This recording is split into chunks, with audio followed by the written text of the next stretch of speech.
Bon, l'agriculture, facteur du développement économique, ça ne date pas d'aujourd'hui, ça date depuis le commencement du monde. Et je crois que je suis entièrement d'accord parce que c'est une vérité qui est prouvée même dans la Bible. C'est Dieu qui a donné à l'homme de travailler la terre en disant « Tu gagneras ton pain à la sueur de ton front ». La terre, travailler la terre. Donc ça ne remonte pas d'aujourd'hui, depuis le commencement du monde. Oui, sans nul doute, c'est ce que nous faisons. C'est ce que le Seigneur nous a appris et c'est ce que nous faisons. Nous avons fait de l'agriculture comme le leitmotiv pour soutenir l'Église dans son ensemble. Et pour son expansion, favoriser l'expansion de l'Église à travers le monde.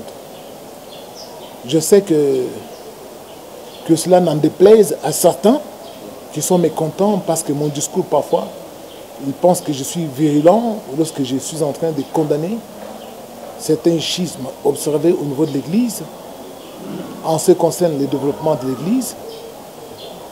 Lorsque nous voyons l'Europe, comment l'Europe s'est développée, avant d'atteindre le développement industriel, ils ont commencé avec le développement agricole.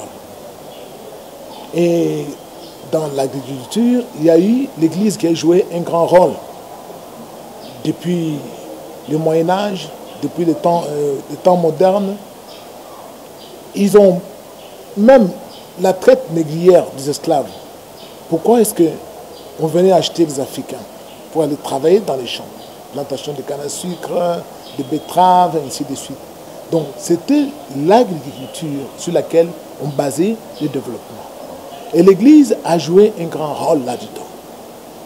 C'est pourquoi nous pouvons remarquer même chez nous, dans notre pays, les églises dites traditionnelles, en l'occurrence l'Église catholique, l'Église protestante, quand ces églises sont installées ici, dans notre pays, l'État colonial leur avait concédé des grandes étendues de terres. Et ici, ces grandes étendues, on a construit les écoles et on a aussi fait des champs. Les étudiants, les élèves qui étudiaient, aujourd'hui, on peut même les prouver, dans les internats, il y avait des champs, des travaux manuels et beaucoup d'écoles en dépendaient. Mais cette façon de faire n'est pas la même façon d'aujourd'hui avec les églises d'aujourd'hui. Et même aussi, les églises dites traditionnelles ont cessé aussi, les églises de notre pays, bien sûr, ne font plus ce qu'elles faisaient dans le temps, à savoir soutenir l'agriculture. C'est pourquoi vous voyez maintenant, beaucoup d'églises sont tombées en désuétude, il n'y a plus de financement approprié, parce qu'elles attendent tout de l'aide extérieure. Alors que dans ce pays, notre pays, le Congo, moi j'ai toujours dit qu'il y a un miracle du sol que Dieu a mis dans ce pays ici. Les gens parlent de scandales géologiques. Mais moi je parle de scandales agricoles. Pourquoi? Parce que le Congo, c'est l'unique pays dans le monde, du nord au sud, de l'ouest ou de l'est à l'ouest, toute l'étendue du Congo, la terre est fertile. On peut planter tout ce qu'on désire et ça va pousser sans engrais chimiques. Et c'est un miracle agricole que Dieu a mis dans ce pays ici pour favoriser et nourrir l'ensemble de cette population. Je m'étonne quand les Congolais vont dans les églises aujourd'hui, on leur vend de l'eau dans des fioles, soi-disant achetez cette eau et si vous achetez, vous êtes bénis. Vous devenez riche. Et les Congolais vont là-bas pour des miracles mensongers dont le Seigneur a parlé dans la Bible.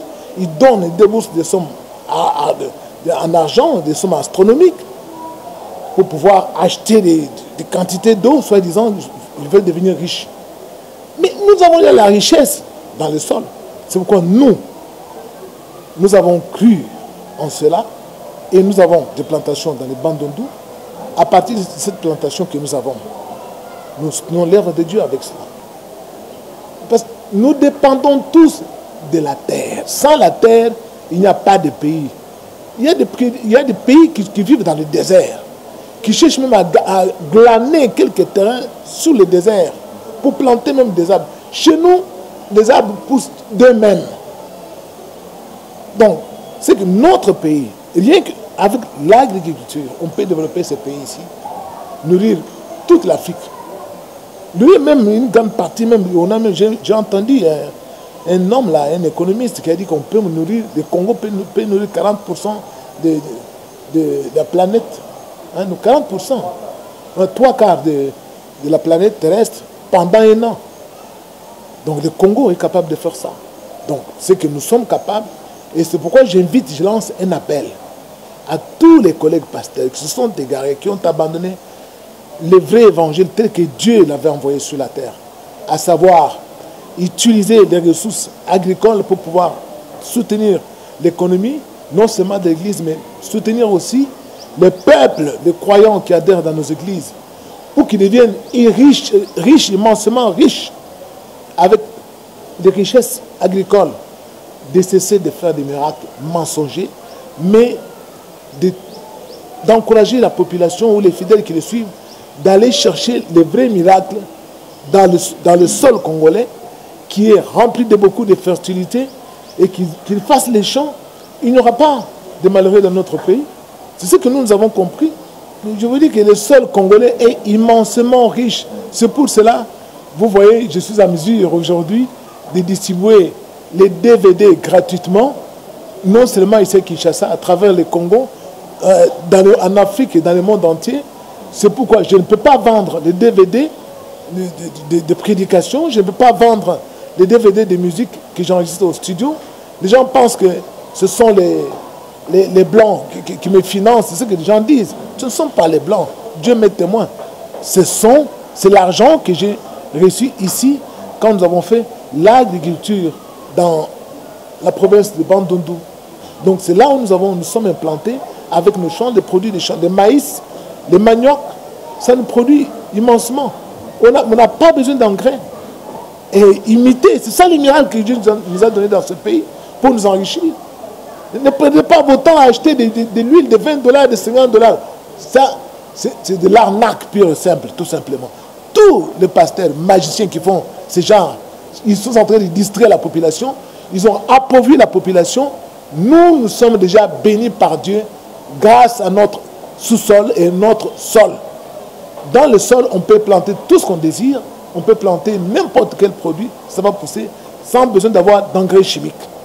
Et demain, après-demain, on peut se nourrir sans avoir faim et on ne pourra jamais souffrir de la famine dans notre pays si on le faisait.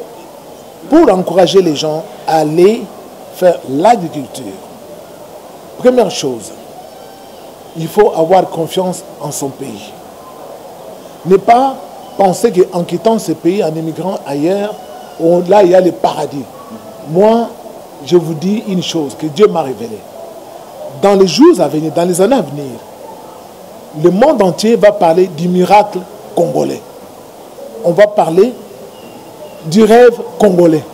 Et beaucoup de gens voudraient venir habiter au Congo parce que Dieu nous a promis. Nous sommes déjà au courant. Dieu a dit il va rebâtir cette nation et cette nation va rayonner pour faire resplendir sa gloire à travers le monde entier. Et nous sommes ici parce que nous attendons cet avènement du Seigneur. Et nous sommes confiants. Nous avons même palpé cela parce qu'en faisant l'agriculture, nous avons découvert que nous avons beaucoup gagné avec cela. Et tous ceux qui prétendent aller, je ne sais pas où, ils parlent de rêves américains, rêves, tout ça. Nous avons un rêve congolais. Et ce rêve congolais se trouve dans le sol congolais. Il y a beaucoup de richesses que Dieu a enfouies dans ce sol congolais. Et nous en sommes témoins. Nous avons testé. Et aujourd'hui, nous sommes fiers de cela. Et nous encourageons d'autres gens ou d'autres pasteurs qui jusqu'à présent font des miracles mensongers pour faire miroiter au peuple congolais que s'ils allaient donner de l'argent pour acheter de l'eau, des huiles, ils vont devenir riches en un clin d'œil. C'est du mensonge ça. Dieu a dit l'homme va gagner son pain à la sueur de son front en travaillant. Il faut travailler, le sol congolais. Dieu nous a tout donné. Il y a l'eau, il y a tout. Et puis l'eau douce, ce n'est pas l'eau salée. Mais partout où tu arrives, il y a des rivières partout, des cours d'eau, des sources d'eau vive, il y en a partout, des eaux thermales. C'est ça le Congo. Il nous faut des moyens techniques. Par exemple, des tracteurs. On peut faire 3, 4, 5 hectares, ce n'est pas suffisant. Si on peut avoir des tracteurs, là on pourrait prétendre à faire par exemple 10 hectares, 15, 20. Et ça va nous permettre de pouvoir répondre immensément à nos besoins. Nous n'avons pas encore un bon financement. Mais nous avons découvert cela. Dieu nous a montré ce que nous devons faire. Et nous avons la foi que le Seigneur qui nous a mis ici sur ce chemin, il va aussi nous doter de tous les moyens technologiques pour que nous puissions atteindre tous ces desseins. Mais Pasteur André, c'est quelqu'un à qui Dieu a donné une vision pour participer aussi au développement de ces pays. L'immeuble dans lequel vous êtes, qui nous accueille, c'est Pasteur André à qui Dieu a donné la vision, qui a bâti tout ça, qui est l'ingénieur, qui est en même temps l'architecte, qui a formé tous les jeunes frères qui sont ici, qui sont devenus des maçons, des ferrailleurs, des coffreurs.